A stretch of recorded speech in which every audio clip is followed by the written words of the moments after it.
el sorteo de los grupos de seminario. Bueno, a ver, ¿estamos todos presentes? Sí, estamos 29 acá. Voy a hacer una proyección. Voy a compartir mi pantalla para hacer la presentación del curso y mi presentación. Vamos a ver.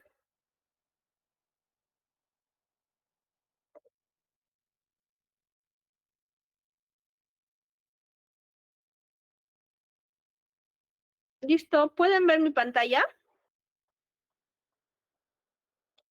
Sí, doctora. Ok, muchas gracias, Omar. Bueno, buenas noches con todos. Yo soy la doctora Rosa Borotaiza. Yo soy médico radiólogo del Hospital Sergio Bernales. También laboro en el Hospital Alberto Barton Thompson del Callao. No sé si lo conocen, ¿no? Y bueno, conmigo ustedes van a llevar la clase de diagnóstico por imágenes durante estas 16 semanas, ¿no? Acá en esta diapositiva tienen un poquito de la capacitación que yo he tenido, he estado en Madrid, ¿no? Algunas maestrías que he podido utilizar o que he podido realizar. Los objetivos del curso. Los objetivos del curso es que ustedes aprendan cuáles son los principales métodos de diagnóstico, que aprendan a conocer la anatomía radiológica, ¿no? En los diferentes métodos de exámenes, especialmente rayos X, tomografía y, ¿por qué no?, también resonancia magnética. Así como también conocer cuáles son los efectos biológicos de la utilización de estos estudios, sobre todo cuando hablamos de radiación. Sobre todo cuando hablamos de radiación. Entonces, ¿qué va a pasar después de las 16 semanas que nosotros estemos? Después de las 16 semanas, ustedes van a poder saber solicitar un adecuado examen de imágenes, porque cada estudio es para ver ciertas estructuras del cuerpo, ¿no? Ustedes van a poder realizar una adecuada lectura de una placa de tórax de rayos X, de una placa de abdomen, ¿no? Van a poder realizar una lectura de una tomografía de tórax, de abdomen y de cerebro. Y van a salir con un pequeño plus porque también van a poder leer una resonancia de cerebro, ¿no? Sobre todo en patología de isquemia cerebral. Además, ustedes, con todos estos conocimientos previos, van a poder establecer diagnósticos diferenciales y definitivos, los cuales les van a ayudar a ustedes durante el desarrollo de toda su carrera profesional. Entonces, estos son los objetivos que nosotros tenemos que conseguir, los resultados, sobre todo cuando terminemos las 16 semanas. ¿Cómo van a ser las evaluaciones? Es importante poner las reglas del juego, ¿no? Entonces, si nosotros nos damos cuenta, en el sílabus 2024-1 están estos cuadros de evaluación. Tenemos 3 evaluaciones teóricas. Las 3 evaluaciones teóricas son evaluaciones presenciales. Ninguna de esta evaluación se ha reprogramado.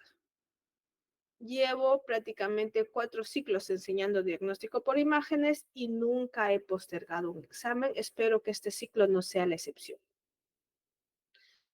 Estas evaluaciones, como les digo, van a ser dadas presencialmente y tienen un nivel de complejidad. Mientras la primera, que está después de la semana 4, es una lista de cotejos bastante sencilla donde nosotros vamos a marcar verdadero o falso, la segunda y la tercera evaluación son puros casos clínicos. En la segunda evaluación ustedes van a tener casos clínicos, pero todavía van a tener la ventaja de marcar, ¿no? Mientras que la última evaluación, que es en la semana 16, es completamente desarrollada.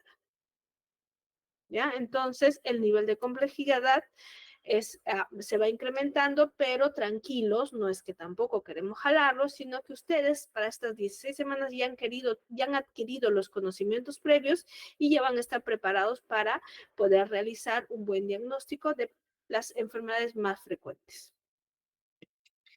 Luego tenemos las notas que nos van a mandar sus docentes de prácticas, ¿no? Entonces son estos 3 cuadros verdes que tenemos y eso lo van a dar sus docentes de prácticas, los cuales van a ser enviados a las fechas que nosotros les vamos a indicar y tienen un porcentaje. Y por último tenemos las actividades de trabajo autónomo en línea. ¿A qué se refiere esta nota? Bueno, pues esta nota se refiere a los casos clínicos que ustedes van a presentar y las réplicas o los aportes que van a poner en los foros que se les va a publicar ahí para que ustedes puedan participar. Si se dan cuenta, las actividades de trabajo autónomo en línea tienen muy buen porcentaje, casi equivalente a la nota que tienen, por ejemplo, de sus docentes de práctica. Entonces, por favor, tengan bastante cuidado de participar porque la inasistencia o no participación se califica con 0. Si se dan cuenta, nosotros no tenemos evaluación sustitutoria. Este es el calendario de clases que nosotros vamos a tener. Acá están las fechas claras de las 3 evaluaciones que son presenciales que vamos a tener, a las cuales yo les sugiero que ustedes ya los apunten. Igual estas diapositivas las vamos a subir al aula virtual en este fin de semana para que ustedes puedan accederle y bajarlo y tengan siempre a la mano y puedan prepararse y prever. ¿Ya? Entonces, y estas son las clases que nosotros tenemos que desarrollar. Sobre las actividades en línea. Las actividades en línea son 8 temas, ¿no? Que van a estar distribuidos en las fechas siguientes.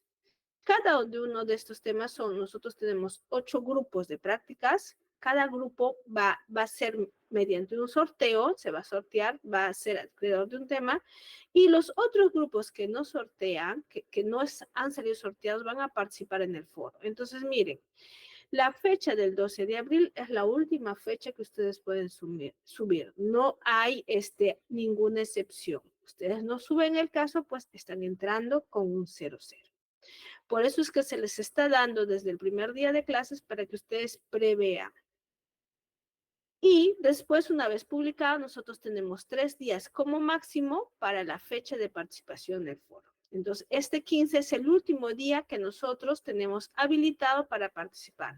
Vuelvo a repetir, prevean porque después de esa fecha no va a ser considerado. ¿Cómo se va a hacer las actividades del trabajo en línea, los seminarios?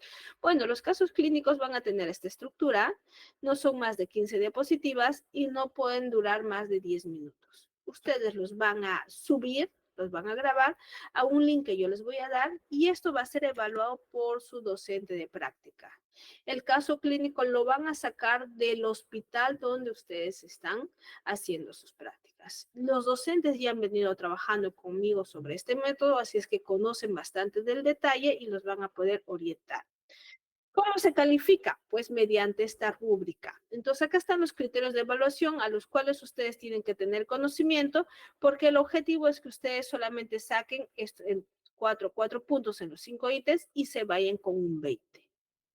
Muy bien ganado y reconocido, ¿no? Entonces, el docente me va a enviar esta nota con los integrantes del grupo y la nota o la valoración que va a tener el grupo por completo. Ya es una sola nota porque se trabaja o se valora el trabajo en equipo que puedan tener. Las notas de foro son individuales, pero las notas del seminario es una nota grupal. El foro. Bueno, las presentaciones o la participación en el foro también tiene una rúbrica de evaluación porque nosotros tenemos que saber cómo debemos presentarnos para poder obtener las notas más altas o las calificaciones más altas. Entonces, estos son los criterios de evaluación. Entonces, si ustedes se dan cuenta, les damos 5 puntos desde aquel que, por ejemplo, muestra interés y participa el primer día de clases. Sí, dime, tengo ahí un compañero que ha subido la mano. Doctora, ¿está grabando la clase? Lo voy a grabar a partir de la clase, como estas son el preliminar, todavía no he ingresado a grabar. Cuando tengamos la clase, sí, ahí inició, Edwin, no te preocupes. Ya, perdón, creo que está bien. Okay. Entonces, miren, todos tenemos, uy, ya me moví, vamos acá y acá, listo, volvamos entonces. Entonces tenemos la participación del primer día y aquel que no participa, miren, va con 0. ¿Han visto? En algún punto hay hasta el 40% en la primera unidad. Por favor, evítense llegar con un 0 a esta nota. ¿Ya? Evítense llegar. ¿Y quién evalúa eso? Pues evalúo yo. ¿Ya? Evalúo. ¿Cuál es el material bibliográfico que ustedes van a utilizar? Pues pueden utilizar estas páginas de acceso libre como Radiology Assistant, el Radiology Masterclass, el Radiopedia, El Radiology 2.0, por ejemplo, esta es una página dedicada para alumnos de medicina, ¿no? Que yo les recomiendo bastante porque tiene mucha información amplia, muchos videos que son didácticos. Y si alguno de ustedes tiene el tiempo y quiere ser radiólogo, ¿no? Puede acceder a comprar estos libros, ¿no? Que es Pedrosa o William Herring, pero yo recomiendo que consulten las páginas de acceso libre que les he mencionado, más la información que nosotros les vamos a dar, y con eso va a ser suficiente para su formación durante este ciclo. ¿Correcto? ¿Alguna pregunta o duda al respecto?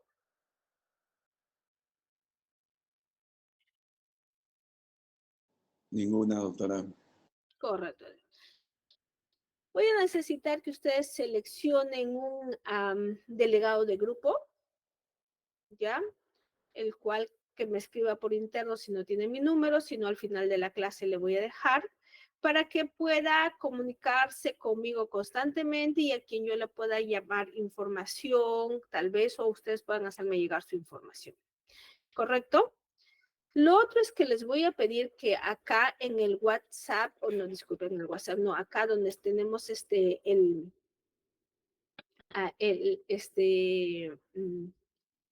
los mensajes puedan ¿no? En el chat, puedan por favor, escribir los grupos de práctica correcto según las sedes donde están. Porque yo tengo un grupo, ¿no? De prácticas que me han mandado de ustedes, pero que me he dado con la sorpresa que lamentablemente no es el que corresponde, que están distribuidos de otra manera. Entonces les pido por favor que en el chat escriban el nombre ¿no? de una persona más el grupo. ¿Por qué? Porque como ustedes podrán ver acá, estos son los seminarios que nosotros vamos a hacer y acá están las fechas, pues las tenemos que sortear al final de la clase, ¿no? Entonces, miren, el primer grupo va a exponer el 12 de abril, estamos prácticamente 21 de marzo, ¿no? Entonces, estamos prácticamente a 20, 21 días. Entonces, es importante para mí que ustedes tengan la premura del tiempo para que puedan acceder a la información y armar su seminario, porque la idea es que ustedes aprendan y salgan con muy buenas notas. ¿Ya? Entonces, están acá proponiendo a Zoila, perfecto, ¿no? Y a ver, también tenemos a Omar, ¿no? Tenemos a Omar y Zoila. Ya, listo. Vamos a iniciar con las clases. Ahorita vamos a dar una pequeña evaluación diagnóstica, ¿ya? Entonces, por el link del chat les voy a mandar un Quizy. ¿Alguna vez han desarrollado los ejercicios de Quizy? Voy a dejar de compartir. Grady, para la próxima intenta con tu segundo nombre y tu primer apellido, pero me dices que más o menos estás nominada de esa manera para poder ubicarte. Les comento, durante todas las clases, yo voy a presentar al inicio estos pequeños quizzes que van a tener preguntas referentes al nuevo tema que nosotros vamos a trabajar y al tema anterior que hemos revisado. Todos aquellos que saquen el primer puntaje o el primer punto, se les va a considerar como un 0.5 puntos para el examen final, que es el examen más difícil. ¿Ya? Entonces, utilicen esta ventaja, ¿no? De tal manera que ya con estos puntajes ustedes puedan asumir o entrar a su última evaluación con mucha mayor confianza. ¿Ya? Entonces, recuerden, siempre vamos a utilizar eso. ¿Y por qué me permite? Porque me va a permitir a mí evaluar qué tanto están ustedes siguiendo, con cuánto conocimiento están llegando ustedes a los exámenes. ¿Alguna pregunta o alguna duda?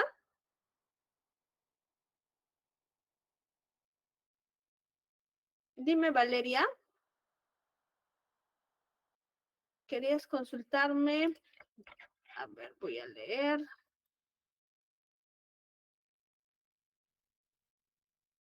Sí, sí, Valeria, las evaluaciones están en el horario que corresponde a su clase práctica. Su clase teórica, disculpen, ¿ya? Es más, en el calendario ya les voy a poner las horas de las evaluaciones, si ustedes se dan cuenta, no sé si ya la cerré definitivamente, pero en el calendario dice ya la hora. Ya, y ustedes van a poder acceder a este calendario a partir del fin de semana, ¿no? Que nosotros ya vamos a ir subiendo todas las clases, ¿ya? Entonces, tengan sus precauciones, son 3 clases teóricas, ¿no? Disculpen, 3 clases de evaluaciones teóricas y presenciales. ¿Alguna otra pregunta?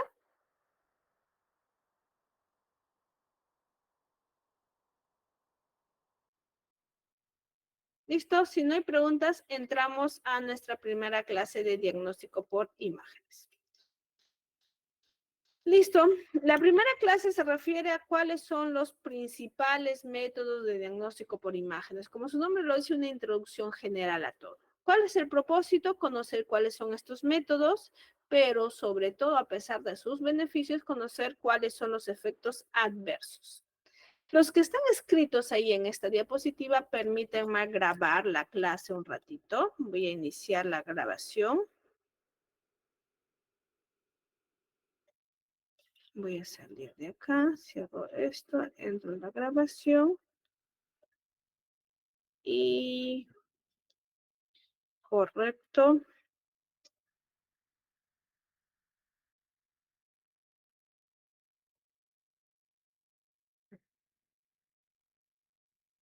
Listo. Correcto. Ya, ahora sí volvemos a nuestra clasecita.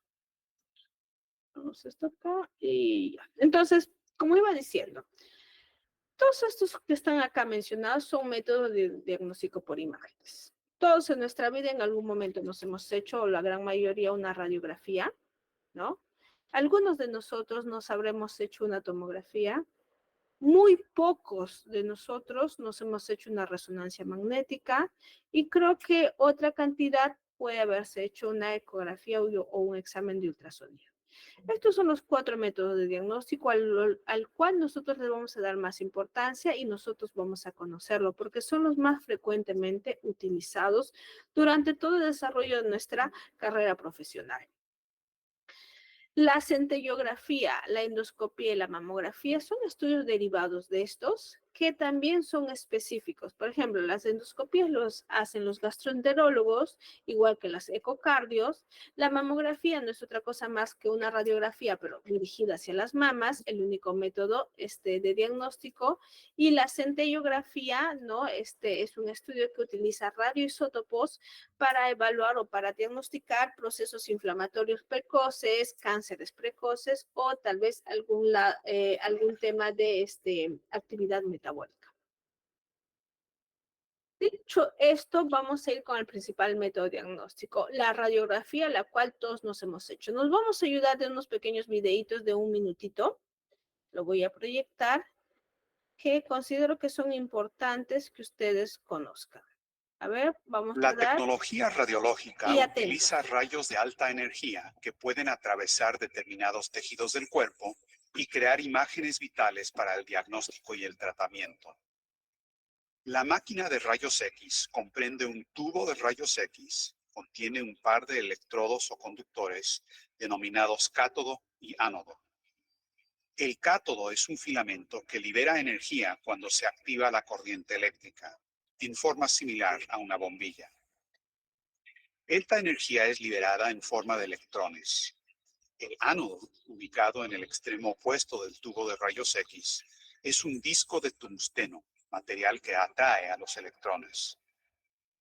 Cuando los electrones liberados por el cátodo entran en contacto con el tungsteno, liberan energía en forma de fotones. Estos fotones altamente energizados son conducidos a través de un cilindro de plomo y una serie de filtros para crear un haz de rayos X. El haz de rayos X es un haz de alta energía que puede ser absorbido únicamente por los tejidos densos del cuerpo, como el tejido óseo. Para realizar una radiografía, se coloca una placa radiográfica detrás del paciente y se posiciona al paciente entre la placa y la máquina de rayos X. Luego la máquina de rayos X enfoca el haz de energía en una zona específica del cuerpo del paciente. Al pasar la energía de los rayos X a través del cuerpo del paciente, los fotones de la asa alcanzan la placa y originan una reacción química. Las zonas donde la energía de los rayos X atraviesa el cuerpo aparecen en negro, mientras que las zonas en las que la energía es absorbida por los huesos aparecen en blanco. Mediante esta técnica se crea un radiográfico, comúnmente llamado radiografía. Correcto, ¿no? Entonces, esto es el equipo de rayos X y ustedes han podido ver cómo se desarrolla o cómo se hace. Volvamos. Entonces, miren, entonces hemos aprendido que es un tubo, son dos electrones y una corriente de energía y a través de la corriente de energía se van a producir los haces de rayos X. Estos haces de rayos X mediante estos equipos van a atravesar los diferentes tejidos y de acuerdo a la densidad van a proyectar una imagen, ¿no? Como en este caso que nosotros tenemos la imagen de la radiografía de tórax. Esos haces de de energía son los haces de rayos X y eso es a lo que nosotros conocemos la radiación ionizante, ¿ya? La radiación ionizante es utilizada para métodos diagnósticos, pero cuando no es correctamente utilizada puede ser dañina para el cuerpo humano. ¿Por qué? Se han dado cuenta que esos haces de rayos X atraviesan el cuerpo y muchos de ellos son absorbidos. Resulta que la radiación nosotras no la eliminamos, sino por el contrario es acumulativa. ¿Ya? Entonces, tener bastante cuidado. ¿Qué es lo que vemos? Por ejemplo, las radiografías de tórax que me permite evaluar bien el parénquima pulmonar. Puedo evaluar las radiografías de abdomen, por ejemplo, cuando quiero descartar obstrucciones intestinales. Lo utilizo para evaluar estructuras óseas para el descarte de fracturas o tal vez para encontrar, por ejemplo, algunas patologías como, por ejemplo, las litiasis renales, ¿no? Entonces, estos son algunos de los métodos que, o las utilidades que nosotros les vamos a dar. Por lo tanto, ¿no? Es muy beneficioso para poder evaluar ciertas estructuras, porque ya lo hemos dicho que nos da información, pero al tener radiación ionizante tiene un riesgo teratógeno y carcinógeno, ¿ya? Y esto tiene mucho que ver por las dosis de radiación, que más adelante lo vamos a detallar. Al ser teratógeno y carcinógeno, obviamente no lo podemos utilizar en pacientes embarazadas, ¿no? Y tenemos que tener mucho cuidado porque al tener riesgo carcinogénico no podemos utilizarlo libremente, sino solo cuando es necesario. El otro método de diagnóstico es la tomografía. Vamos a entrar a ver este pequeño videito para que ustedes vean cómo es una tomografía.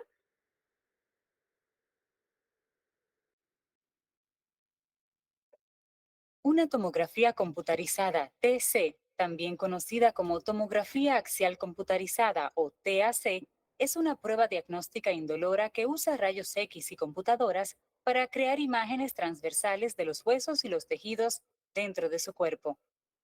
Su médico puede recomendarle una TAC para examinar su cuerpo en busca de lo siguiente: coágulos sanguíneos, huesos rotos, tumores cancerosos, infecciones, lesiones y sangrado interno, así como signos de enfermedad cardíaca o vascular. Una tomografía computarizada ayuda a su médico a seleccionar la ubicación correcta para la cirugía, biopsia o radioterapia, verificar el tratamiento para el cáncer o la enfermedad cardíaca y revisar su condición después de la cirugía. Un escáner para tomografía computarizada es una máquina grande de rayos X, cuadrada o redonda, con un túnel por el centro. Durante la tomografía computarizada, usted estará acostado sobre una mesa que pasa lentamente a través del túnel. A medida que avanza el túnel, un anillo gigante llamado gantry o garganta tubular girará alrededor de su cuerpo. El gantry contiene un tubo que libera haces de rayos X y los detectores que miden la cantidad de radiación absorbida por su cuerpo. A medida que el gantry gira, las haces de rayos X capturan muchas pistas de su cuerpo desde diferentes ángulos. Los detectores envían los datos a la computadora, la cual creará las imágenes transversales de los huesos y tejidos blandos dentro de su cuerpo. El escáner le permite a su médico ver la ubicación de la afección dentro de su cuerpo, lo que lo ayudará a decidir el tratamiento a seguir o cómo está progresando su tratamiento. En algunos casos, usted puede recibir un medio de contraste antes del procedimiento, mediante una bebida, una inyección o un enema de bario, para facilitarle al médico la visualización de ciertas zonas de su cuerpo.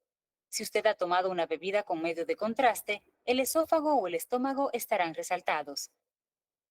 Si usted ha recibido una inyección, los vasos sanguíneos, la vesícula, el hígado o el tracto urinario estarán resaltados. Si usted ha recibido un enema de bario, su intestino grueso estará resaltado. Después del procedimiento, usted puede reanudar sus actividades normales. Si recibió un medio de contraste, ingiera bastante líquido para ayudar a sus riñones a eliminar dicho medio de su cuerpo. Correcto. Entonces, terminamos. Volvemos a nuestra. Entonces, ¿qué hemos visto en el video? Que la tomografía computarizada no es otra cosa más que una gran máquina de rayos X. La diferencia es que mientras los equipos de rayos X tienen un tubo de rayos X que emite, ¿no? Tan solo radiación de manera sectorizada, el gantry que nosotros podemos ver acá, que estamos viendo acá, acá adentro tienen detectores. ¿Qué son detectores? También tiene un tubo de rayos X que va girando y va dando la vuelta alrededor del cuerpo, y al dar la vuelta alrededor del cuerpo, nos va a permitir obtener imágenes así, volumétricas. A diferencia de los equipos de rayos X, ya nosotros con imágenes volumétricas vamos a poder detectar la zona exacta, más que todo la ubicación de algunas estructuras. Utilizada para muchas cosas: detección de cáncer, procesos inflamatorios, para continuar el seguimiento de tratamientos, ¿no? Entonces, ¿qué podemos evaluar? Con mayor detalle el parénquima cerebral, el pulmonar, el aparato genitourinario, las asas intestinales, cardiovascular, el sistema musculoesquelético, ¿ya? Sobre todo porque nos va a dar imágenes reconstruidas en 3D. ¿Cuáles son las contraindicaciones? Ya les dije, si por A o B el tubo de rayos X da radiación y da efecto teratógeno o carcinógeno, imagínense el tubo de tomografía, ¿no? El estudio de tomografía da mucho más radiación que un simple examen de rayos X, ¿no? Entonces, por lo tanto, contraindicado en gestantes, contraindicado en personas muy pequeñas, neonatos, niños, solamente se utiliza cuando es muy necesario, ¿no? Y al utilizar ya contraste, porque le estamos poniendo algo a nuestro cuerpo, esto se tiene que eliminar, también puede causar hipersensibilidad o daño renal, ¿no? Hipersensibilidad, que un shock, ¿no? De reacción contra la sustancia de contraste, o si nuestra función renal no es la adecuada, ese contraste no va a poder ser eliminado y por lo tanto va a poder causar algunos efectos tóxicos a nuestro organismo. Miren ustedes acá la calidad de imágenes a diferencia de la anterior, ¿no? Yo puedo hacer reconstrucciones volumétricas, como ustedes ven acá. Miren acá cómo puedo detectar un tumor, por ejemplo, en el riñón izquierdo. Miren, acá está mi derecho. Puedo detectar hemorragias intracerebrales, isquemias, algunas fracturas, como es del hueso ilíaco izquierdo, ¿no? Entonces me dan ya no solamente una imagen bidimensional, sino una imagen tridimensional, una imagen volumétrica que me permite detectar las lesiones y localizarlas con mayor detalle. La resonancia magnética. ¿Qué es la resonancia magnética? Vamos a entrar, es un videíto que un poquito más largo, pero por favor, atentos. Con la nueva fibra Movistar, streameo con todo.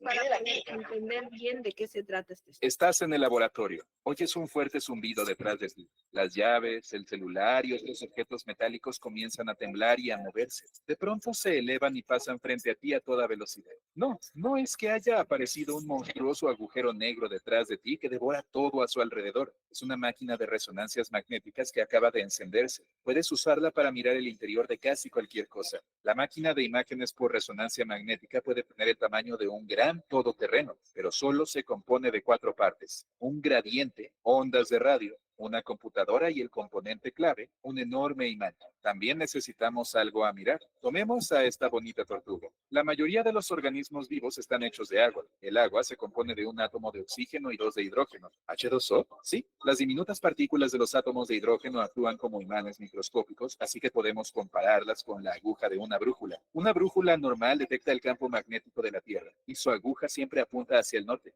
Ahora pongamos un imán junto a la brújula. Su campo magnético es más fuerte que el de la Tierra y por eso podemos controlar la aguja. Las máquinas de resonancia magnética utilizan grandes imanes redondos como un campo magnético, 60.000 veces más fuerte que el de la Tierra. Cuando este imán gigante gira, los átomos de hidrógeno del cuerpo también giran. Pero no todos los átomos de hidrógeno giran aquí. Los que están quietos se denominan moléculas de agua de baja energía. Podemos hacerlas girar con ondas de radio. La máquina de resonancia magnética emite ondas de radio a la misma frecuencia que un campo magnético. Las moléculas de agua de baja energía absorben esta energía y comienzan a girar como moléculas normales. Después, hacemos que las ondas de radio se detengan. Las moléculas de agua de baja energía dejan de girar y devuelven esa energía. Y la máquina de resonancias capta estas señales. Esta información se transmite a la computadora, que realiza los cálculos y crea una imagen de lo que hay dentro del cuerpo de la tortuga. Podemos ver las partes del cuerpo como imágenes dibujadas en diferentes colores. Esto se debe a que tienen diferentes cantidades de moléculas de agua de baja energía. Las zonas que contienen mucho líquido son casi blancas. El caparazón de la tortuga aparece muy oscuro, casi negro en el escáner, porque está hecho principalmente de hueso, que contiene poca agua. Mientras menos agua contenga una parte del cuerpo, más oscura aparecerá en la pantalla. El operador de la máquina de resonancias puede cambiar la corriente dirigida al imán para tomar una imagen de alta calidad. En este momento es posible que oigas un extraño chasquido. Lo mejor de esta máquina es que podemos mirar dentro del cuerpo a cualquier profundidad. Imagina que hay una pared invisible que se mueve dentro del tubo del escáner. Podemos ver lo que hay dentro del cuerpo a medida que esta pared avanza. El gradiente de la máquina es el responsable de esto. Divide los grandes haces del campo magnético en otros más pequeños y ayuda a mirar dentro de la tortuga en cualquier punto, desde la cabeza hasta la cola. Pongamos un huevo en la máquina y observemos la pantalla de la computadora. En primer lugar, vemos un pequeño círculo. Esa es la parte superior del huevo. Avancemos 1 centímetro. El círculo se hizo un poco más grande. Otro centímetro y aparece otro círculo de diferente color dentro del círculo más grande. Llegamos a la yema. Tiene una cantidad diferente de moléculas de agua de baja energía, así que aparece un nuevo color en la imagen. Paso a paso podemos examinar el huevo entero. Sin embargo, la máquina de resonancia magnética no puede mirar dentro de cualquier cosa. Tenemos una caja con un secreto y queremos averiguar qué hay dentro. La ponemos en la máquina y no vemos nada. La caja es de plástico. No hay moléculas de agua de baja energía en ella. De hecho, casi no tiene moléculas de agua, así que es invisible para la máquina. También podemos hacer que la imagen de la resonancia sea más clara. Vamos a darle a nuestra tortuga un poco de medio de contraste. Contiene sales de yodo que también tienen algunas propiedades magnéticas. El líquido se extiende por los vasos del cuerpo y los tejidos blandos lo absorben.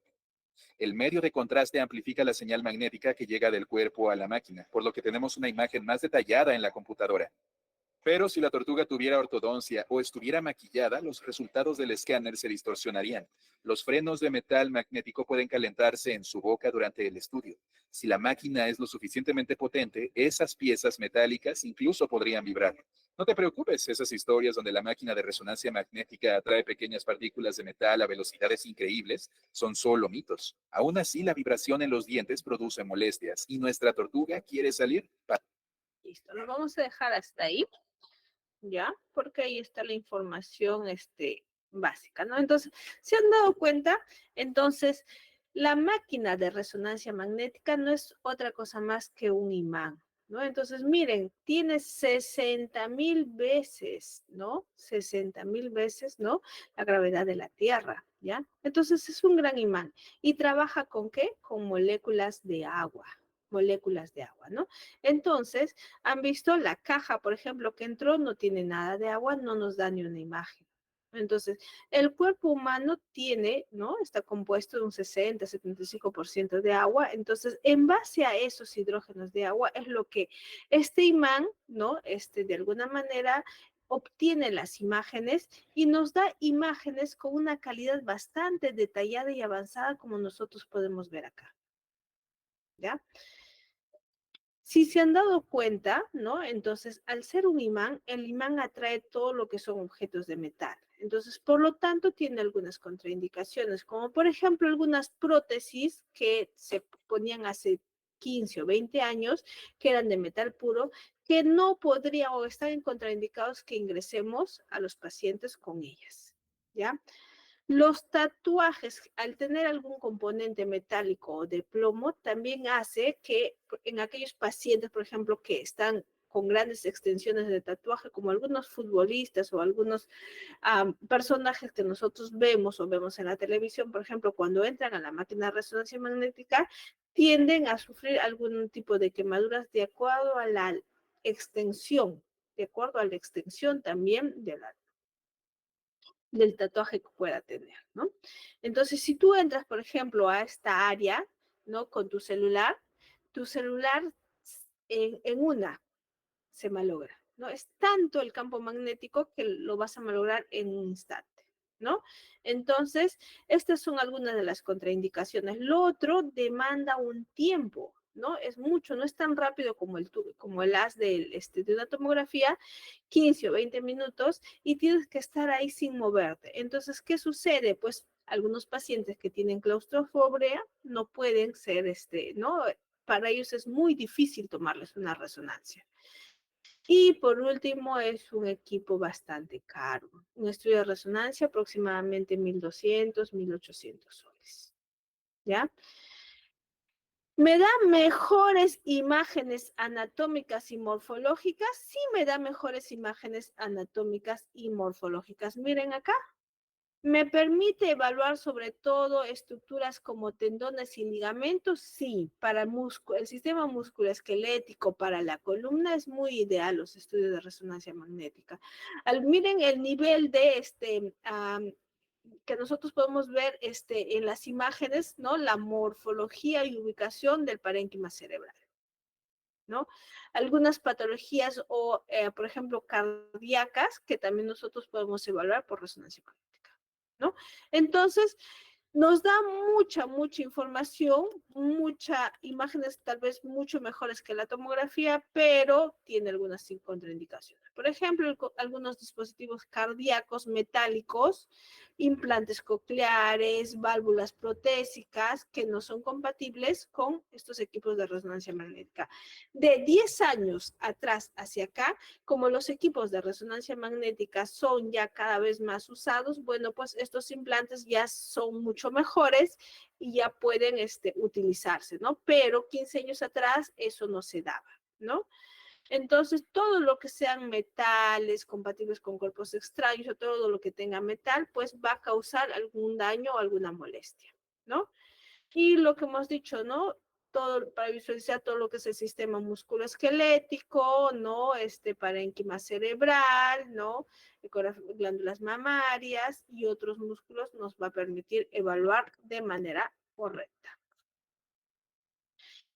La ecografía ultrasonido. La ecografía ultrasonido, como su nombre le dice, son ondas de sonido, ¿ya? Utilizadas sobre todo, por ejemplo, para las evaluaciones obstétricas muy frecuentes.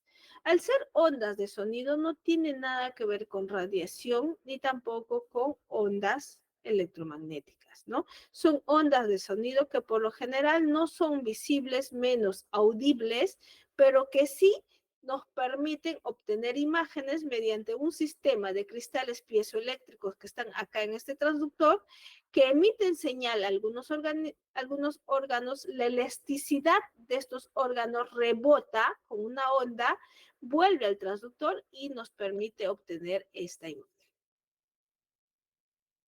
¿Ya? Conocidos por todos para evaluar pacientes o para evaluar ecografías obstétricas, pero se puede utilizar para evaluar algunos órganos internos como el hígado, el páncreas, el vaso, ¿no? Para evaluar riñones, algunos órganos huecos, como por ejemplo la vejiga, ¿no? Y ahora, con el avance de la técnica y de la ciencia, inclusive es utilizado para evaluar algunos estudios de músculo esquelético, ¿no? Como músculo, algunos ligamentos, algunos tendones. ¿Ya? Inclusive hay ecografía transfontanelar para evaluar el parénquima cerebral en pacientes pediátricos o neonatos, para ser más específicos, ¿no? Ecografía ocular, etcétera, ¿ya?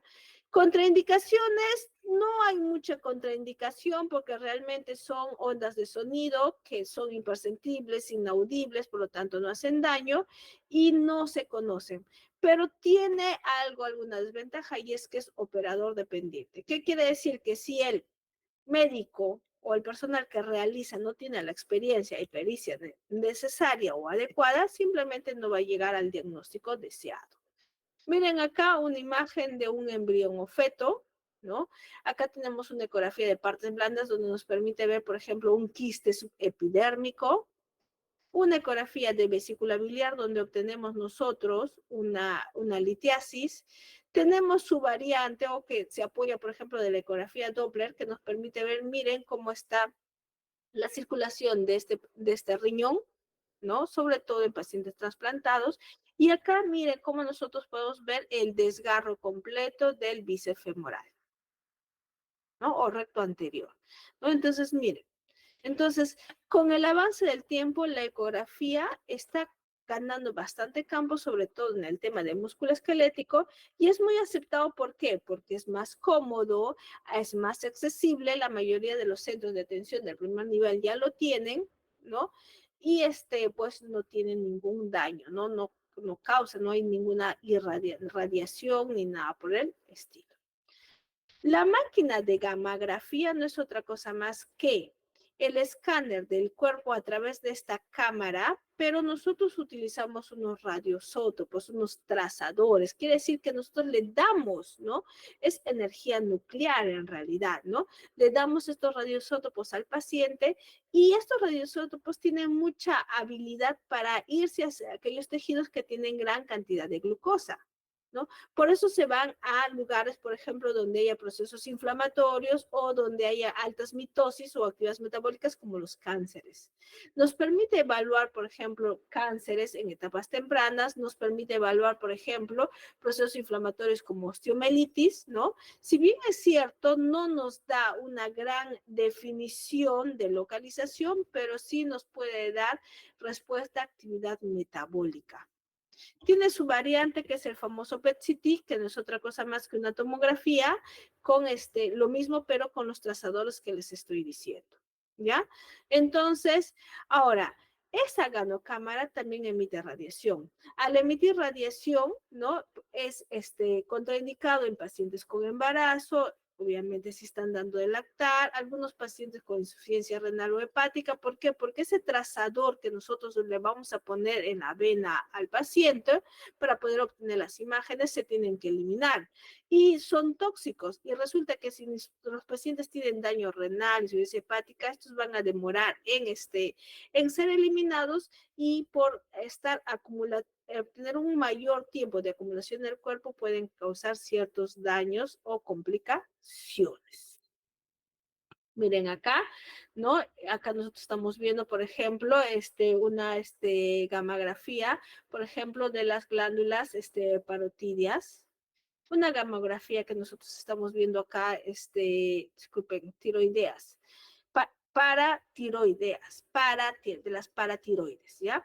Acá, por ejemplo, una gamografía cardíaca donde vemos funcionabilidad. Acá, por ejemplo, estamos viendo del sistema musculoesquelético. Miren cómo resalta más la rodilla izquierda, ¿no? Entonces está señalando una zona donde hay alto consumo de energía, probablemente una osteomelitis, proceso inflamatorio, ¿no? Entonces, estas son las utilidades de la gamografía. La mamografía no es otra cosa más que un rayos X, pero de la mama, localizado, considerado el único método de screening. ¿Qué significa screening? Le hacemos a pacientes que no tienen nada con la finalidad de detectar estados precoces de cáncer. ¿Ya? Es un estudio donde vale más el riesgo, o sea, vale el riesgo porque vamos a obtener más beneficios. El resto de los estudios, ninguno es de screening, todos son recomendados para valorar algo o para estudiar algo o para seguir algo, ¿no? Y mamografía es el único método diagnóstico considerado como screening. Y al ser radiación, pues está contraindicado en embarazos, en pacientes bastante jóvenes, ¿no? Y su finalidad no es otra cosa más que la detección temprana del cáncer de mama. Miren acá, diferentes estudios mamográficos de mamas con muchas densidades, mientras esta tiene alto contenido graso, miren, esta es una mama mucho más densa, ¿no? Es mucho más densa. Y entonces acá tenemos los diferentes métodos, ¿no? Con sus ventajas y sus beneficios. Los más económicos, los más baratos, pues rayos X y ultrasonido. ¿Ya? Los que son más específicos, la resonancia magnética, pero también más cara, como han visto, la tomografía que nos da medidas volumétricas, ¿no? Todo lo que emite radiación, que es rayos X, tomografía, la gammagrafía, ¿no? Definitivamente son teratogénicos, carcinogénicos, ¿no? La resonancia magnética, claustrofobia, no lo podemos hacer a pacientes que tengan implantes metálicos, ¿no? Y el ultrasonido, muy bien, o sea, la contraindicación no es otra cosa más que el operador dependiente, ¿no? Entonces, son los métodos de diagnóstico que más vamos a utilizar nosotros y que en algún momento vamos a tener la necesidad de poder indicarlos para obtener una información deseada. Dicho esto, después de evaluar los métodos diagnósticos, hemos hablado mucho de radiación, de dosis de radiación. Resulta que la radiación, cuando es utilizada por métodos diagnósticos, es beneficiosa, pero cuando no lo utilizamos correctamente, pues tienen efectos adversos en el ser humano. Entonces, vamos a ver este pequeño videito para ver cuáles son los peligros de la radiación.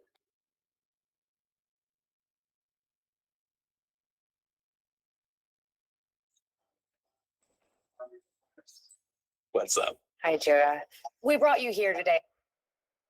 Estamos constantemente recibiendo radiación de todas partes, y aunque en teoría toda radiación puede ser nociva para el humano, todo depende de la cantidad y el tipo de radiación a la que somos expuestos.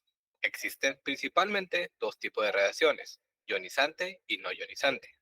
La radiación no ionizante viene en forma de luz, ondas de radio y microondas.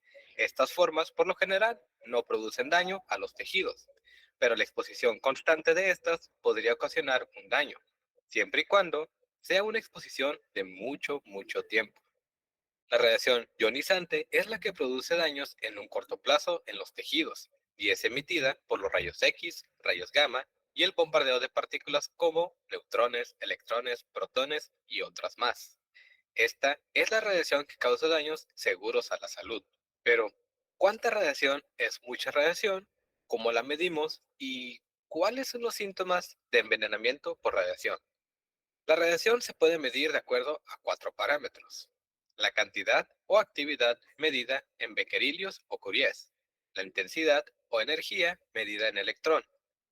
Los efectos que tiene sobre un ser vivo medido en dosis absorbidas, grays o rats.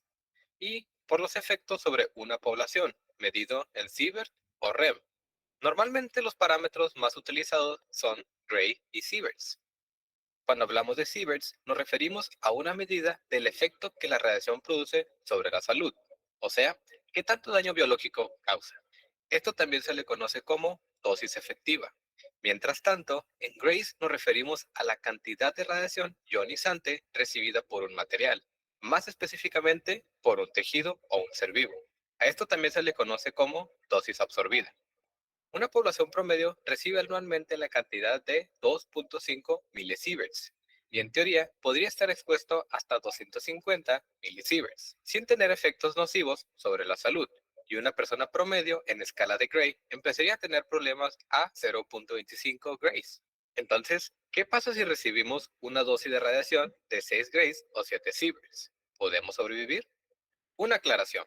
Estas no son equivalencias. Menciono estas cantidades porque causan efectos parecidos y son las dosis en las que se considera envenenamiento por radiación. Los síntomas que se experimentan no son nada buenos, pero son muy comunes y fácilmente pueden ser malinterpretados por otra enfermedad. Los síntomas son los siguientes: dolor de cabeza, náuseas, vómito, diarrea, fiebre y destrucción del sistema nervioso. Cuando uno está expuesto a una cantidad así de radiación, su probabilidad de sobrevivir es de 50%, pero si va a un hospital es del 95%. Ahora, estos síntomas no son instantáneos y dependen mucho de la cantidad de radiación a la que estuviste expuesto. Por ejemplo, si la radiación es de 6 a 8 grays, tardan 7 días en manifestarse los síntomas, pero si es de 1 o 2 grays, tardan de 28 a 31 días. Aunque para desarrollar cáncer, no importa a qué cantidad seas expuesto, el cáncer puede manifestarse a los días o a los años después de ser irradiado, ya que la probabilidad de desarrollarlo aumenta a como la radiación aumente. Así que tener un poco de radiación en tu cuerpo no es preocupante, siempre y cuando no exceda los límites normales propuestos en las escalas de Sieverts o Gray. Pero si te sientes un poco paranoico, puedes acudir a tu hospital y pedir que te hagan exámenes. Solo recuerda que no tienes nada de qué preocuparte si no has estado cerca de algo radioactivo. Listo. Entonces, hemos visto de los peligros que puede dar la radiación cuando son utilizados de manera exagerada. Y recuerden que les dije, la radiación es acumulativa. La radiación no se elimina. Por lo tanto, esa radiación acumulativa puede hacer daño al organismo. La unidad de medida para ver la dosis efectiva, o sea, la dosis que absorbe el cuerpo humano es los milisilvers. ¿Quién me puede decir cuántos silvers, a partir de cuántos silvers puede haber un daño en el cuerpo humano? En el video se dijo. Ok, Jean-Pierre, gracias. 7 silvers. Y a partir de 10 es mortal. ¿Ya? Es mortal.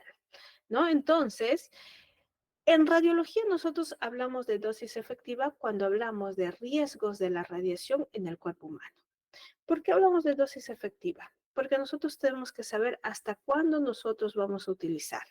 Se dice que una persona promedio recibe una dosis aproximada de 3 milisilvers al año. En el video decía 2.5 o hasta 250, ¿no? Entonces, esta viene de la radiación natural, la radiación cósmica que está en el medio ambiente, ¿no? Entonces, es lo que nosotros vamos absorbiendo, ¿ya?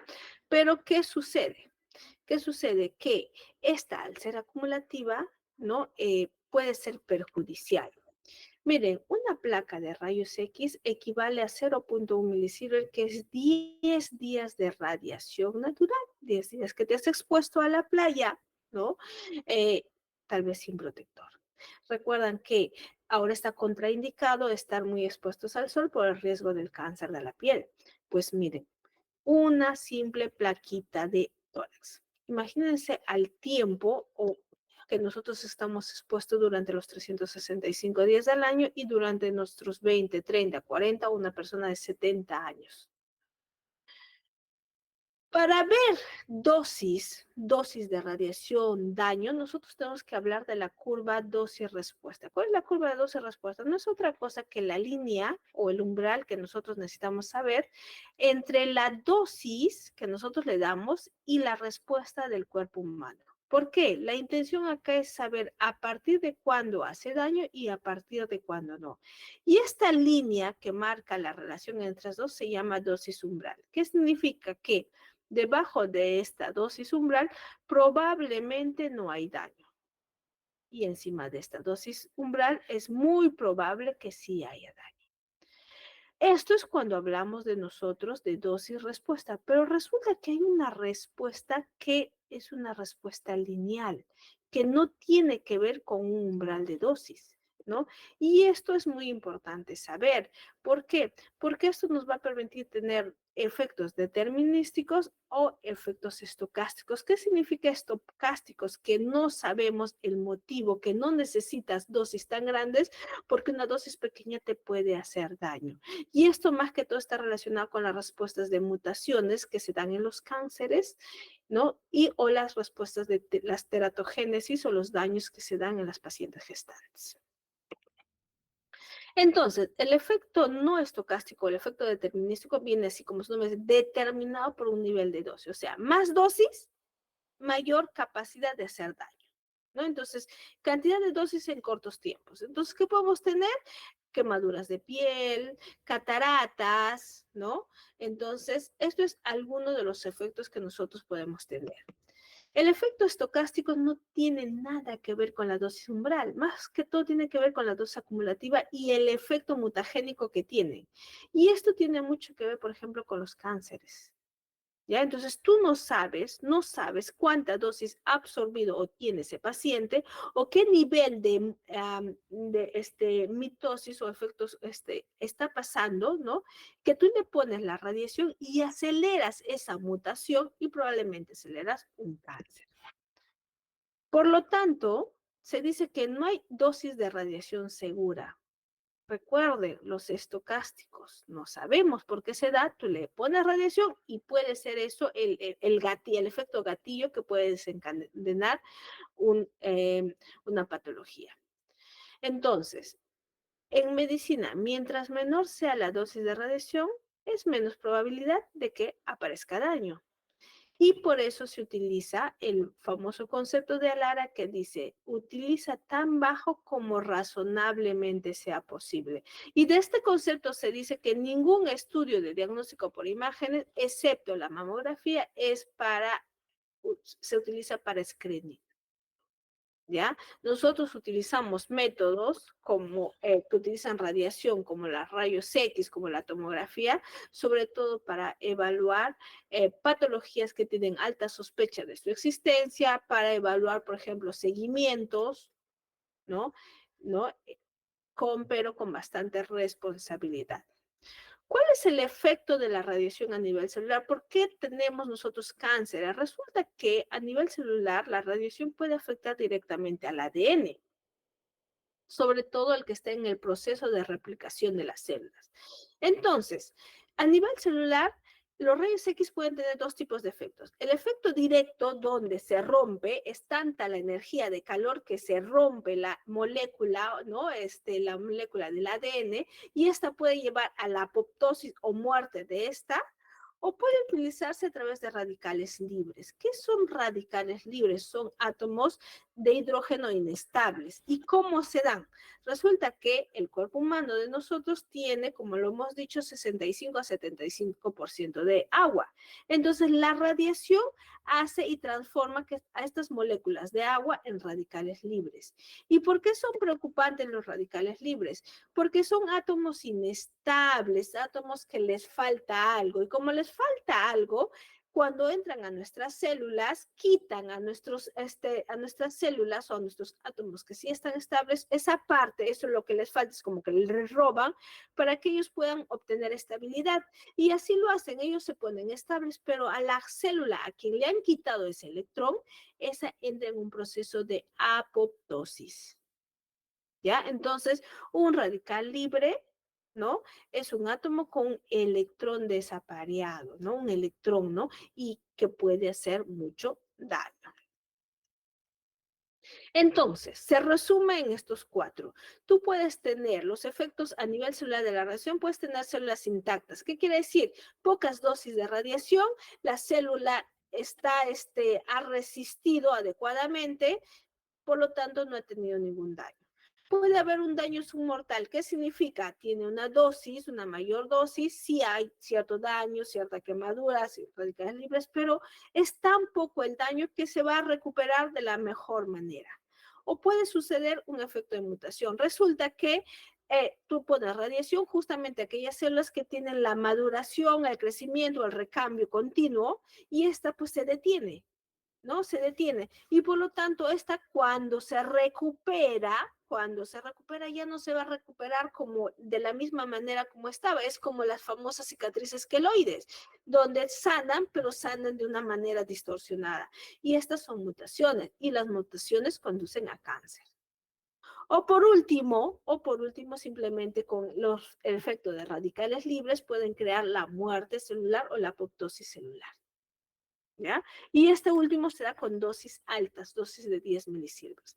Entonces, el ciclo celular es importante porque tiene 4 facetas, desde la fase 1, donde los componentes nucleares se duplican, hasta la última fase, que es la fase de mitosis, donde ya se divide. Si tú en esta etapa de acá le das la radiación, cuando justo está en la primera etapa, que es en la fase de componentes nucleares o la fase de síntesis, pues esta célula no se va a recuperar, ¿no? Es muy diferente que la tomes acá en esta fase. ¿Y por qué tenemos que aprender esto? Porque simplemente tenemos que saber que hay células que son mucho más radiosensibles y hay células que son mucho más radioresistentes, ¿ya? Dicho y esto, a nivel del cromosoma, la radiación, ¿no? Que ya hemos visto que actúa de forma directa o indirecta, puede provocar simplemente la apoptosis celular, ¿no? Rompe las cadenas de los cromosomas y estos de acá ya no se vuelven a recuperar y viene el daño celular en cadena. Entonces, hablando de esto, hablamos de radiosensibilidad. ¿Qué es? ¿Qué tan sensible? ¿Cuáles son las células que son más sensibles? Pues son las células que están en constante cambio o mitosis, lo que decíamos del ciclo celular. Si tiene alta actividad reproductiva, poca diferenciación celular, o sea, son inmaduras y alta alta actividad metabólica, pues estas son más sensibles, esas son las que se van a dañar. ¿Y qué tipo de células hacen esto? ¿No? Por ejemplo, los eritroblastos, las células de la piel, las células de los fetos en formación, de los embriones, las células de los niños que están en constante crecimiento, de los neonatos en etapa. Entonces, estas son células que están en constante mitosis, en constante cambio. Entonces, si tú irradias estas células, probablemente van a tener más daño que las células, ¿no? Que son más radioresistentes, como por ejemplo el tejido nervioso, óseo, muscular, ¿no? Aquellas que tienen poca actividad mitótica, ya maduras, ¿no? Con baja actividad metabólica. Entonces, miren acá, por ejemplo, el timo, el cristalino, el embrión, las glándulas salivales son células muy radiosensibles, ¿no? Que pueden tener bastante daño, a la cual nosotros tenemos que cuidarlas y no someterlas a grandes, ¿no? Cantidades de radiación. Dicho esto, ¿cuál es la respuesta biológica a la radiación de la célula? Pues tiene mucho que ver con todo el compendio que hemos hablado, desde las dosis o tarifas de cantidades de dosis hasta el área que vas a utilizar. No es lo mismo que radiar solamente un sector que radiar sectores muy amplios. El tipo de tejido, ya hemos visto, cuando son más inmaduras pueden sufrir más daño. La edad en pequeños, en embriones, en neonatos es mucho más dañino. La dosis total, ¿no? El efecto del oxígeno, que tiene mucho que ver con los radicales libres, con los átomos de hidrógeno, H2O, recuerden, ¿no? Y todo esto que hace una transferencia de energía lineal, ¿ya? Que tiene mucho que ver con las dosis de umbral, ¿no? Entonces, todo es un compendio de todo para que nosotros tengamos una respuesta biológica hacia la radiación. Entonces, nosotros tenemos que prevenir todo esto que hemos hablado para nosotros tener un concepto de radioprotección para evitar algún daño hacia nuestros pacientes. Por lo tanto, tenemos que aprender que no todos los exámenes son de screening, que no, los exámenes no son de screening, el único screening es la mamografía y que tenemos que tener responsabilidad. ¿Por qué tenemos que tener responsabilidad? Porque hay efectos somáticos, efectos que nosotros vamos a ver, ya sean por altas dosis o porque simplemente nosotros no la estamos viendo, son dosis pequeñas, pero este paciente tuvo dosis acumulativas o tuvo una mutación ahí y nosotros la vamos a acelerar. O los efectos estocásticos genéticos que tienen mucho que ver con los malformaciones, con las malformaciones en niños. Entonces, miren acá, determinísticos, altas quemaduras, altas dosis, miren, cataratas, ¿no? Y estos de acá son los estocásticos, los que más nos tenemos que cuidar, el cáncer, la mutación, lo que nosotros no podemos controlar ni ver. Entonces, miren, las dosis de radiación. ¿Cuánta dosis de radiación es segura en el cuerpo? No hay dosis de radiación segura. Recuerden, desde que es acumulativa, no hay dosis de radiación segura. Sin embargo, nosotros tenemos algunos parámetros que nos permiten utilizarla para métodos diagnósticos con la seguridad de que probablemente no le vamos a hacer daño y que es más el beneficio que nosotros vamos a obtener, ¿no? Entonces, miren, 10 milisilver, daño cerebral, muerte, coma. 10 silver, disculpen, ¿no? Y debajo de 0.25, la probabilidad de tener daño es baja. Es baja. Recuerden, no hay dosis segura. Y este es un cuadrito que me gustaría que ustedes lo analicen y lo observen. Miren, mientras 0.1 milisilver nos da, ¿no? Una radiografía de tórax que sea el equivalente a 10 días de exposición a la radiación cósmica o solar. Miren una tomografía contrastada de abdomen y pelvis. 5.1 años de exposición a la radiación. Miren cómo un estudio que nosotros podamos enviar, ¿no? Que si no es el necesario o el adecuado, nos puede dar 5 años de exposición a la radiación. ¿Ya? Entonces, tengamos bastante responsabilidad cuando nosotros utilicemos estudios que emitan radiación, rayos X, tomografías, ¿no? Algunos estudios contrastados, sobre todo en pacientes pequeños, en pacientes gestantes, ¿no? Porque nosotros no sabemos cuánto de dosis ya tenemos acumulado en nuestro cuerpo y qué daño podemos obtener de ellos.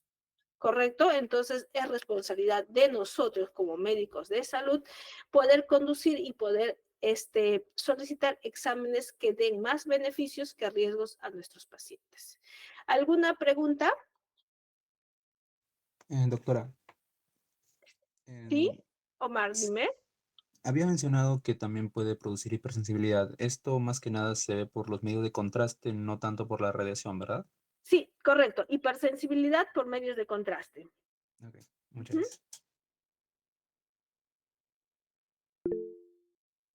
Dime, Zoila.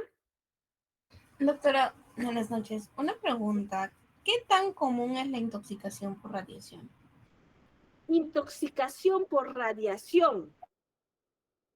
Ya, resulta que depende del contexto donde tú puedes ver. O sea, nosotros podemos intoxicarnos por radiación cuando estamos sometidas a grandes dosis umbrales. Si se dan cuenta, estamos hablando, por ejemplo, 7 silvers. 7 silvers, ¿no? Una tomografía tiene 10 milisilvers. ¿Ya? ¿Dónde se vieron intoxicaciones de radiación? Por ejemplo, en las famosas, en las bombas nucleares, ¿no? De Chernobyl. Por ejemplo, esa sí es una intoxicación. Es más, hubieron muertes, ¿no? Porque son grandes cantidades de exposición a radiación. ¿Ya? Entonces, en nuestro medio es bien difícil porque nadie es loco de dejar un tomógrafo prendido y a un paciente ahí por horas. ¿No? Es bien complicado. Pero aquellos países que trabajan con sustancias nucleares, nosotros también tenemos un instituto de energía nuclear acá en el Perú, ¿no? Entonces, esos institutos deben guardar ciertos parámetros de protección radiológica, ¿no? Y si es que estos de acá pueden tener, pues, no sé si ustedes se recuerdan que el año pasado fue, o sea, un año, justamente hubo un accidente ahí en Japón de una fábrica, ¿no? De una fábrica que trabajaba con radiación, ¿no? Y que esta radiación, por ejemplo, fue a parar en el mar también, ¿no? Entonces, por ejemplo, esto es un ejemplo de intoxicación por radiación, ¿no? Entonces, aquellas actividades que involucran grandes cantidades nos pueden intoxicar, pero un sistema, o sea, un examen es un poco difícil, ahí más tenemos que tener cuidado por las dosis acumulativas. ¿Alguna otra pregunta? Dime, Edwin. Doctora, ¿y cómo se puede medir la radiación ya acumulada?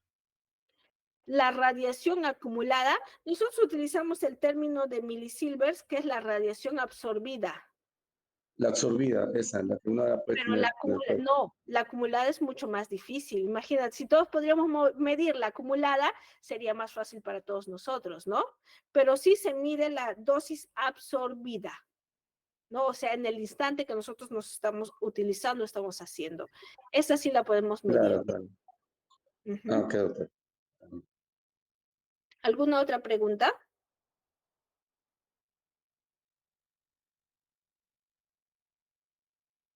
¿Sí? ¿Ninguna? Bueno, jóvenes, entonces, dicho esto y entendido la importancia de los métodos de diagnóstico que vamos a emplear, me gustaría, por favor, uno primero definir quién va a ser nuestro delegado. Tenemos dos propuestas, tengo a Zoila René y tengo a Richard. Tal vez podamos hacer voy a detener la grabación para que ya detener la grabación. Tengo una propuesta más, tengo a Omar, ¿no? Tengo a Omar. Listo. ¿Qué les parece si hacemos una votación? ¿Ya? Les voy a pedir que levanten sus manitos, todos que levanten sus manitos, ¿no? Y solamente levantan una sola vez, por favor, una sola vez, para nosotros poder definir y para yo poder contar, ¿ya? A ver, primero, ¿quiénes votan por Soy la René? Levanten las manitos. 2, 3, 4, a ver. 10, 11. Uy, 11, pero ¿cuántos somos ahorita? 28. Casi la tercera parte. Gracias, Edwin, gracias. Listo. Entonces, 12, ¿no? Ya están bajando las manitos, Ya hemos llegado a 12, ya en algún momento hemos llegado a 12. Listo. Listo. ¿Quién levanta las manos por Richard? A ver, levanten las manitos por Richard, por favor. ¿Por Omar? ¿Richard Omar es el mismo nombre? No. No, no es lo mismo, porque tenemos bueno, primero hemos tenido, a ver, ya acá tengo Omar, y Omar, soy la... Ay, ¿de dónde saqué yo, Richard? Sí, solamente hay 2 candidatos. Sí, pues, lo siento, ya, Omar. Bueno, pues, levante las manitos por Omar. A ver. 13. Tenemos 13 votos de Omar. Entonces, Omar, por favor, ya vas a ser nuestro representante y nuestro delegado, ¿no? Dime, Xiomara. Bajamos todas las manitos, bajemos todas las manitos, a menos que queramos preguntar algo. Jóvenes, necesito hacer el seminario, ¿no? Disculpen, la distribución o el sorteo de casos clínicos. Voy a compartir un poquito, otra vez más pantalla para poder hacer el sorteo, pero necesito que ustedes me pongan, ¿no? Según los grupos de práctica, cuáles son los nombres principales para yo poder hacer el sorteo, ¿no? A ver, vamos según sus grupos de rotación.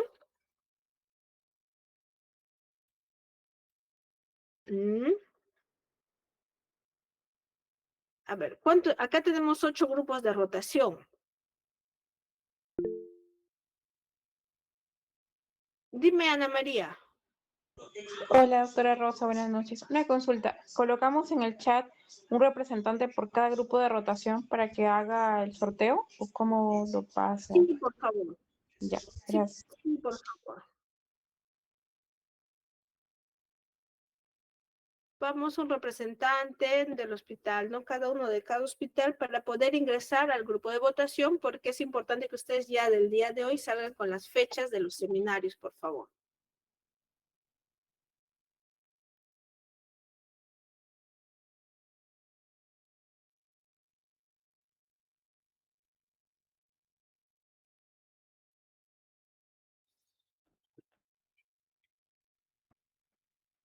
Listo, tengo a Annalise Vázquez, Omar de Lanfranco,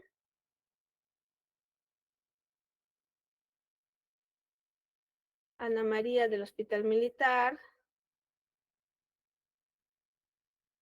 No, son por grupos de rotación, por favor. A ver, en Lanfranco hay 2 grupos diferentes. María de los Ángeles es un grupo diferente del de Annalise. Sí, doctora, son grupos diferentes. O sea, Omar está en un grupo, también en Lanfranco, y María de los Ángeles está en otro grupo, ¿correcto? Exacto, doctora. Ya, listo. Ahí tenemos 2. Ya.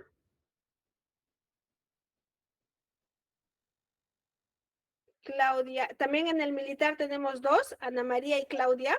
Sí, doctora, son 2 grupos en el militar. Ya, perfecto. Y ya tengo 4.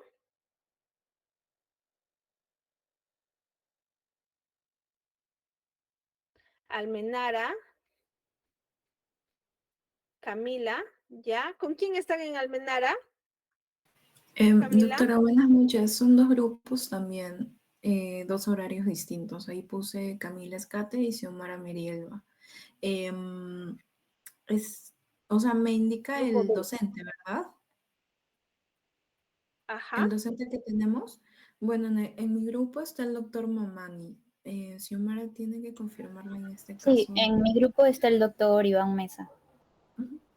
Ah, el doctor Mamani y el doctor Iván Mesa. Ok, pensé que íbamos a estar con la doctora del año pasado. Ha cambiado. No, sí, Ya, sí. bueno. Sí, doctora, disculpe. Estamos con la doctora Juárez, pero en este caso está de vacaciones hasta la siguiente semana. Pero la docente es la doctora Juárez, que es la del ciclo pasado. La doctora Ingrid, ¿no? Ah, perfecto. Y, bueno, Jean-Pierre, que está en el grupo de la doctora Erika. Perfecto, vamos. Entonces, vamos empezando con ya, a ver, con Omar.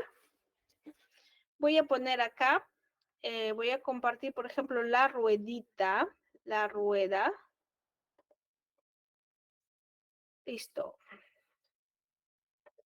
Listo, acá tenemos la rueda. Entonces, Omar, a ver, voy a mover la rueda para saber cuándo les toca a tu grupo. ¿Ya? A ver, vamos. Listo, Omar. Grupo 7. ¿Ya? Omar, ¿estás ahí? Sí, doctora, estoy aquí atento. Perfecto, ¿no? Grupo 7, entonces te toca. Ya, José, sí, ya terminó. Ya, un ratito, ya. A ver, Omar, entonces te tocaría ACB. Ok. No, te tocaría ACB. El segundo grupo, vamos a ver, vamos a continuar. Elimino esta. Y pasamos a Annalise. Annalise no, a Ana María Rosas. A ver, Ana María Rosas, ¿estás ahí? Sí, doctora, aquí estoy. ¿Listo? Muevo.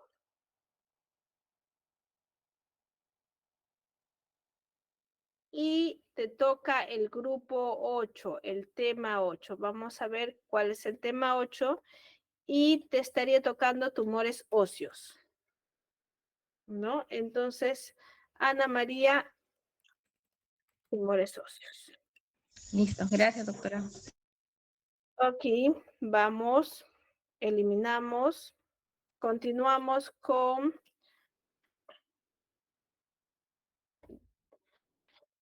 un ratito.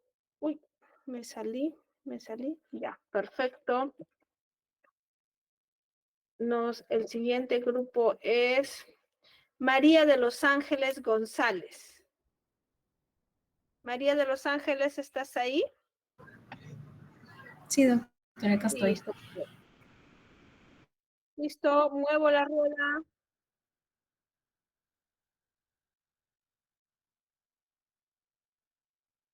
Te toca el grupo 4, ¿ok?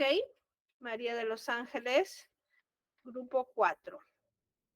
Entonces te tocaría el tumor edema pulmonar cardiogénico y no cardiogénico.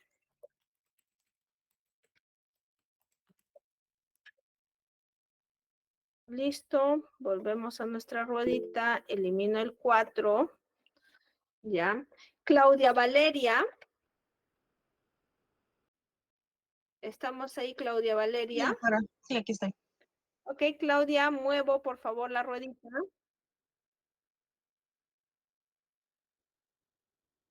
Grupo 5. El grupo 5 te tocaría hilio mecánico y aire extraluminal, ¿no? Entonces, hilio, Claudia Valeria.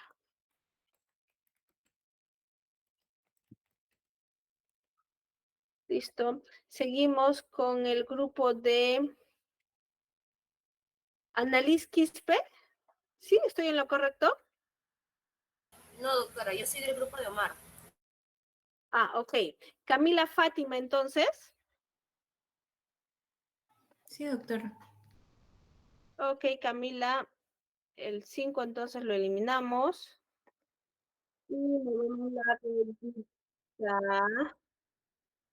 Y te toca el grupo 2, el tema 2. El tema 2, entonces, Camila, no es otro que tú vas a exponer edema pulmonar.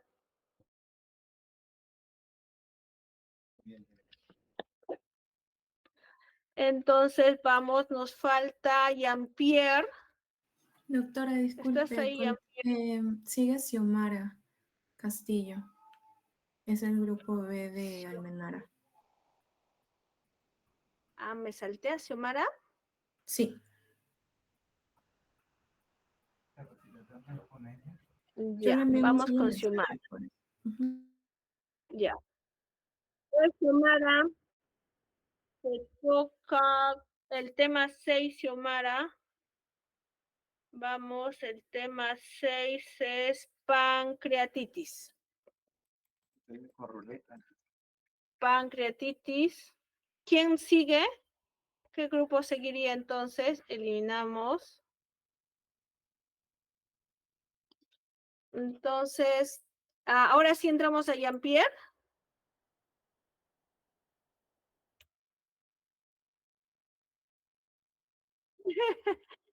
Ya, a ver, vamos, Jean-Pierre.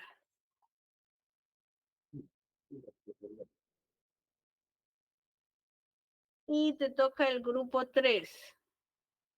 El tema 3, Jean-Pierre, es enfermedad pulmonar. Por lo tanto, mire, coincidencia del destino, el último grupo tocaría a... ¿Quién es el último? Valeria, ¿correcto? Sí, Valeria Ángela.